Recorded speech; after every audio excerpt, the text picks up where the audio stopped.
തൃശൂർ ചാവക്കാട് ശക്തമായ തിരയിൽപ്പെട്ട് വിദ്യാർത്ഥിക്ക് ദാരുണാന്ത്യം. ചാവക്കാട് തൊട്ടാപ്പ് സ്വദേശി ഇജാസ് ആണ് മരിച്ചത്. കൂട്ടുകാർക്കൊപ്പം കടൽ തീരത്ത് കുളിക്കുന്നതിനിടെ ശക്തമായ വേലിയേറ്റമുണ്ടാവുകയായിരുന്നു. സാരംഗ് വിവരങ്ങളുമായി ചേരുകയാണ്. സാരംഗ്, എന്തൊക്കെയാണ് വിശദാംശങ്ങൾ?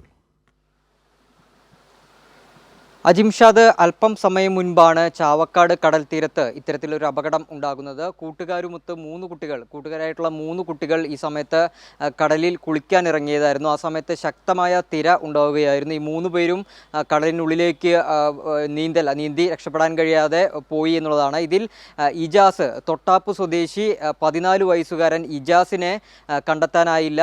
ഈ കുട്ടികളുടെ ബഹളം കേട്ട് ഓടിയെത്തിയ പ്രദേശവാസികളാണ് കടലിലേക്ക് ഇറങ്ങി രണ്ട് കുട്ടികളെ രക്ഷപ്പെടുത്തിയെങ്കിലും 14 വയസ്സുകാരനായിട്ടുള്ള ഇജാസിനെ കണ്ടെത്താനായിരുന്നില്ല. തുടർന്ന് ഏതാണ്ട് 1 മണിക്കൂറോളം നീണ്ടുനിന്ന തിരച്ചിലിന് ശേഷം ഇജാസിന്റെ മൃതദേഹം കടലിൽ നിന്നും ലഭിച്ചു. എന്തായാലും സംഭവ സ്ഥലത്ത് പോലീസ് എത്തി മേൽ നടപടികൾ സ്വീകരിച്ചിട്ടുണ്ട്. അജിംഷാദ്.